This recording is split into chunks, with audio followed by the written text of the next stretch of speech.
ในอ้อมกอดที่เคยมีเจ้าสมอิงอุ่นรอยรักละมุนอุ่นเรือเมื่อแอ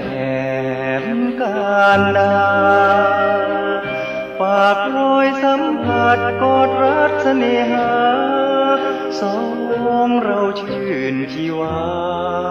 สัญญาด้วยใจตรงกันในอ้อมกอดที่คนดีเบื่อแล้วหรือเจ้าจึงทิ้งเพียงเงายั่วเย้าใจพี่รำพันกลิ่นนวลเนื้อนางช่างเหมือนกระแจจันทร์หอมยังกลุ่นผูกพัน